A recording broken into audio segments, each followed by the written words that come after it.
대한민국의 33분 예, 예, 중에 예. 한 분을 저희가 모셨어요. 안 그래도 저희가 방송 나오고 나서 이거 평생 놀림감이라고 저희가 놀렸어요. 안녕하세요. 산성제TV의 미니아빠 신이아빠입니다. 얼마 전에 청춘의국 마지막 편이 방영이 됐습니다. 자, 여기 어디냐면 네. 바로 청춘의국의 배경이 된 바로 그 병원입니다. 네. 그래서 오늘 여기까지 찾아온 이유가 있는데요. 네. 사실 저희 출신 병원도 아니고 저희가 일하는 병원도 아니에요. 근데 굳이 여기까지 온 이유는 마지막화 리뷰를 하기 위해서인데 청춘의국에 아주 잠깐 나오신 선생님이 계시거든요. 그 선생님을 모시고 한번 이야기를 네. 나눠볼 거예요. 네. 근데 그 선생님의 전공이 청춘의국 마지막화에 나오는 외상외과 선생님입니다. 그래서 네. 오늘 그 현직자 선생님을 모시고 이걸 리뷰해보면 진짜 재밌을 것 같아요. 저희는 스튜디오로 이동해서 외상외과 선생님을 한번 만나보도록 하겠습니다. 자, 이렇게 저희가 스튜디오로 들어왔는데요. 이 자리에는 저희 채널의 첫 게스트분이 출연하셨습니다. 맞아요. 저희는 인터뷰를 당하러 많이 갔었는데 네. 저희가 직접 인터뷰를 하는 건 처음이라 좀 긴장되기도 하고 기념적인 날인 것 같아요. 바로 청춘의국의 배경이 되는 아주대학교 병원에서 일하시는 박지혜 선생님을 모셔봤습니다. 네, 반갑습니다. 반갑습니다. 아주대병원에서 흉부외과를 전공하고 2020년도부터 외상외과 교수로 일하고 있는 박지혜라고 합니다. 네. 초대해 주셔서 감사합니다. 네, 누추한 대기하고 주셔가지고 아닙니다. 저희가 너무 네. 영광입니다. 네. 흉부외과 전공이신데 네, 외상외과에서 근무를 하신 거잖아요. 네네네. 그런 분들이 많이 계시나요? 사실 많지는 않은데 네. 외상외과 역사가 우리나라에서 그렇게 길지도 않고 그래서 저도 이제 오기 전에 흉부외과 내의 중증 흉부외상 연구회라고 하는 또 소학회가 있는데 거기 카톡창에 몇 명이 들어와 있는지를 확인을 해봤더니 33명이 있었습니다. 와, 네. 대한민국의 33분 예, 예, 중에 예. 한 분을 저희가 모셨어요. 어떻게 모시게 됐어요? 사실 저희 동아리 선배님입니다. 어떤 동아리? 공연 동아리 이제 후배님이시고 네. 또 노래하는 거 좋아하는 사람들. 네네네네. 이번 청춘의국 4화에서는 다른 과들은 다 전공의 선생님들이 나왔는데 이번에 특별히 전임의 선생님들이 나왔어요. 그 선생님들이 어떻게 살아가는지를 보면서 실제로 방송에 나온 거 말고 더 리얼한 삶은 어떤지 오늘 박지혜 선생님께서 말씀을 해주실 거라고 저는 믿고 있습니다. 그러면 일단은 이제 영상 보시고 그 영상에 대한 내용을 함께 얘기해 보도록 하겠습니다.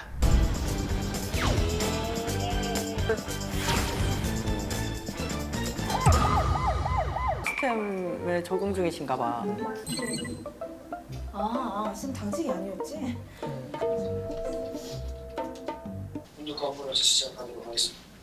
저것도 실제로 매일 하시는 건가요? 아니요 저번이 이제 저희가 줌으로 매주 온라인 목요일 아침에 컨퍼런스를 시작을 하고 7시 외상 반에 환자분들이 컨퍼런스라고 이제 당직 해가지고 콜폰으로 정형외과, 예약이 오면 성형외과 그때 이렇게 내려가서 저희 환자를 세 보고 과가 처치를 모여서 하고 중회의를 진행이 됐습니다. 저희는 이제 외상센터가 응급실랑 분리돼 있어요. 그래서 이제 저렇게 돼 있는 소생실이 두 개가 있습니다. 아프세요? 그래서 저 자리에서 초기 처치를 하고 그 자리에서 엑스레이도 다 찍고 네, 저렇게 혼자 누워있는 그 자리에서 CT도? CT는 이제 옆에 CT실인데요. 아, 네. 내일 수술방에서 부르는데 동의서 어느 분께 부탁드리면 될까요? 예, 저 알고 있습니다. 예, 죄송합니다. 867이 하나요? 예. 아니 그럼 난 누구한테 동의서 받으라는 예, 거야? 빡쳐. 자기 동생 아니라고 그랬어서 그러는데 왜 다들 자기 콜이 아니라고 하지? 서로 뭐 이제 저는 당직이 아닙니다. 어디에서 전화해서 그러니 자기 아니라고 화내고 안 그래도 뭐 자기 정형외과 과 환자만으로도 아마 분명히 바쁘기 힘들 거거든요. 내가 OS 당직 체계를 잘 모르겠는데 네, ICU 콜 따로 받는 전공의가 있어요. 수술하신 분이면 그 파트 선생님한테 연락드려야 될 것 같아요. 그래요? 이 다른 병원 출신이라 그렇죠. 알아가는 과정이실 수 있겠네요. 새로 오는 게 별거 아닌 것 같긴 한데 적응하는데도 나름 이것저것 그치. 있더라고요. 사실 저희가 이 펠로우를 펠노예라고 네, 많이 부르잖아요. 맞아요. 네. 펠로우라고 부르는 이유가 경험자로서 뭐가 있는지. 펠로우는 전공의법 영향을 안 받아요. 그러다 보니까 주당 80시간 근무를 할 필요가 없어서 사실 근무 시간이 무한하고 교수 밑에서 또 수련을 추가적으로 하는 입장에 있다 보니까 많은 업무를 담당을 하게 되고 그러다 보니까 하는 일이 많습니다. 아까 이제 정형외과에 코를 하는 네, 장면이 네, 네. 나오는데 새로 가서 그런 것뿐만이 아니라 다른 과가 어떻게 돌아가는지를 모르기 때문에 저런 일들이 생기는데 그게 꼭 정형외과만 그런 게 아니고 과들마다 그런 협진을 보는 시스템들이 달라서 그런데 혹시 일하시면서 저런 비슷하게 다른 과와 같이 일을 해야 되는데 협진하는데 좀 가장 힘든 과. 오, 있어요. 있습니다. 사소한 마찰은 사실 조금씩 있어요. 뭐 항상 원만하게 해결하려고 하는데 실제로 이제 저희가 맨날 우스갯소리로 저희끼리 TS는 트라우마 서저리가 아니라 텔레 서저리다. 네, 말하는 게 진짜 전화 정말 많이 돌리거든요. 다발성 외상으로 오시면 머리면 신경외과, 팔다리면 정형외과 5만 과를 다 연락을 해야 되거든요. 그래서 사실 응급실에서 응급학과 선생님들이 보통 많이 하시는 작업인데 저희도 그런 부분도 해요. 그리고 입원해 있는 환자분들의 추가적인 뭐 스케줄 매니지라든지 플랜을 결정하는 거 그런 하나하나도 각 과에 서로 조율을 되게 많이 하거든요.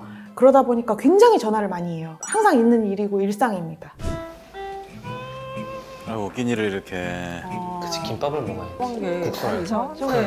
아, 저 김밥을 말 질려서 오지게 저는 오는 거니까 교수님의 꼼놀을 보면 다른 사람들 다 보러 간다는 거잖아요. 그러면 많이도 올 거라고.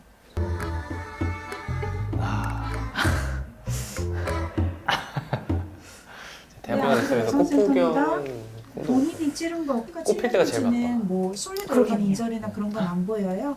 이를 지금 킵해가지고 최대한 빨리 용로로 이송해 주시고요.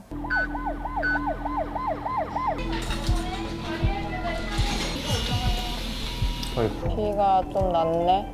경우에는 어느 깊이까지 손상을 받았는지 꼭 확인을 해봐야 돼서 바로 수술 들어갑니다. 오 아우라가 오 일부러 저 표정 컨트롤하고 너무 계속 나고 있어가지고요. 형 여기 들어가 볼래? 여기를 이렇게 잡아야 되거든? 네. 조금 길긴 하는데 좀 나긴 나게. 굉장히 젠틀하네. 확실히 줄었어요. 원래 저 교수님 말씀을 들어요. 평소 못갈 때도 있으신데. 배를 지혈 안 그러니까 닦고 급한 나오네요. 것만 네. 딱 해놓고 더 이상의 악화되는 악순환이 되는 걸 막기 위해서 급한 부분만 통제를 해놓고 나가는 수술이라고 보시면 돼요. 환자 안정시키고 다시 들어오는 거거든요. 외상외과만의 특이한 기법이라고 보시면 돼요. 아 진짜. 네 임용변에 마저 진행해 주시고 아이고. 꼭 갈게요 선생님. 수술 끝나자마자 진전도가 완전히 일직선이라서 이제 선고를 하겠습니다.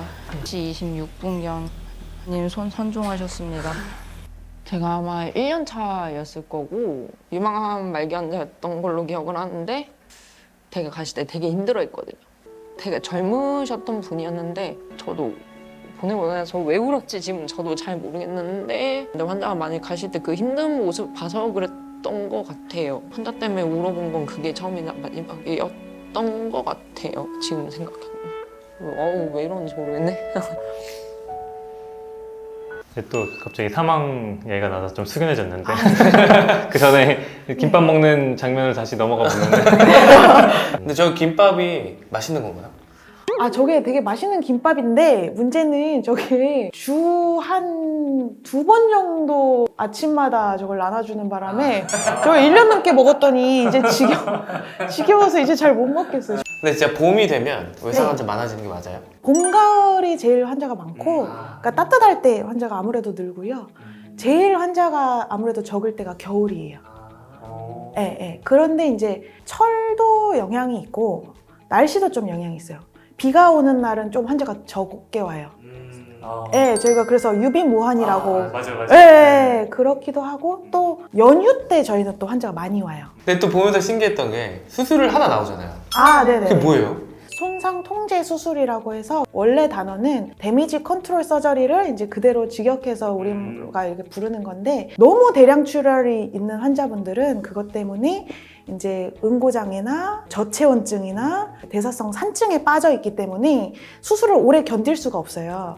그러다 보니까 이제 보통 1시간 이내에 최대한 출혈이랑 오염 부위만 통제를 해놓고 임시로 덮고 나가서 환자분들의 응고장애나 이런 부분들을 최대한 이제 복구를 해놓은 다음에 환자분의 생리학적 상태를 안정을 시켜놓고 보통 24시간에서 48시간 이내에 이제 2차 수술을 들어가거든요. 그래서 그때 세부적으로 시간이 많이 걸리는 부분들을 추가 수술을 하고 복벽을 닫고 나오는 거고요. 칼에 이렇게 다쳐서 오신 분 오시잖아요. 만약에 칼에 이렇게 찔리면 이거를 어떻게 해야 돼요? 이 상태로 이걸 빼고 가야 돼요? 아니면 절대 빼면 안 돼요. 그래요? 이제 저희가 보통 외상을 뭐 여러 가지 분류 방법이 있지만 대표적인 분류 방법 중에 하나가 이제 둔상이랑 관통상 이렇게 분류를 하는데 이제 칼에 찔리는 것도 관통상의 일종이죠. 그 외에도 뭐 철근에 의한 관통상이나 이런저런 관통상들이 있어요. 모든 종류의 사실 관통상은 그 원칙이 똑같아요. 어느 부위를 찔리든 어떤 것에 찔리든 관통을 됐으면은 그거를 절대 뽑지 말고 그대로 조심스럽게 유지를 해서 병원에 이송이 돼야 됩니다. 그러니까 그거를 뽑는 순간 출혈이 엄청나게 일어날 수가 있고 최근에 리뷰했던 환자 중에도 있었는데 머리에 칼인지 뭔지 박히신 분이 자기도 모르게 그걸 뽑는 바람에 죽었어요. 그대로 병원에 가서 수술을 했으면 살 수도 있었는데. 근데 물론 무슨 가시에 찔리거나 벌에 쏘였을 때는 그건 다르죠. 온다. 그래, 취해서 넘어지시면 또 크게 다쳐요.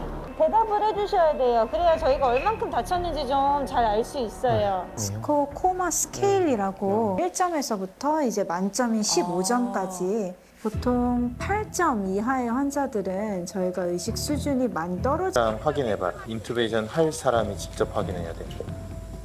결국 법정에 너랑 나랑 가는 거니까 네가 확인해야 돼. 저런 얘기를 아니 근데 그거는 중요한 얘기긴 하죠.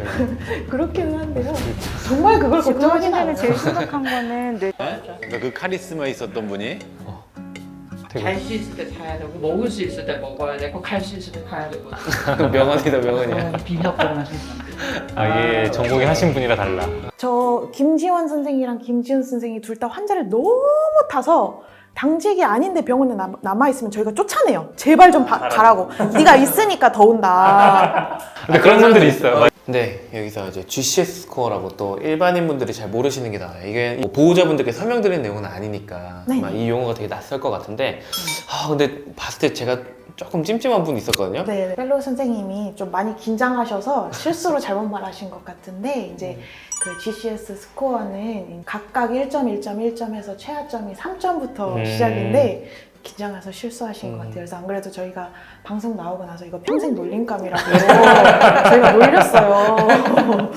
아까 이제 교수님께서 네네네. 법정 얘기를 살짝 하셨단 말이에요. 네. 특히 응급실에서 근무하시는 선생님들은 더 그럴 것 같은데 실제로 좀 어때요? 저런 외상 환자들을 보다 보면은 법적인 문제나 이런 것들이 좀 문제가 되기도 하나요? 보통 그 바이탈 다루는 과나 수술하는 과들이 법적인 문제나 소송 같은 거에 되게 사실 예민할 수밖에 없고 그 부분이 항상 걱정이 많을 수밖에 없는데 실제적으로는 외상외과는 소송이나 이런 법적 분쟁에서는 그래도 조금 덜 부담이 있어요. 그러니까 조금 더 자유로워요. 왜냐면 환자분들이 다 안 좋은 상태로 누워서 오시기 때문에 혹시라도 환자분이 돌아가시거나 사실 안 좋은 결과가 초래되더라도 의사가 잘못했을 것이다 라고 생각을 해서 소송을 걸고 사실 그러지는 않거든요. 저희는 그런 일은 거의 없어요. 그러면 저희 남은 청춘이국 4화 리뷰 영상들은 다음 영상에서 확인해 보시겠습니다. 네. 절대 무단횡단하지 않고 핸드폰 보면서 길 건너고 이런 거 안 하고 그리고 저희 주변에도 보면은 킥보드 절대 안 탄다고 그래요. 외상외과 선생님이 타지 말라고 하십니다. 아니 그렇게 말하면 잠깐만.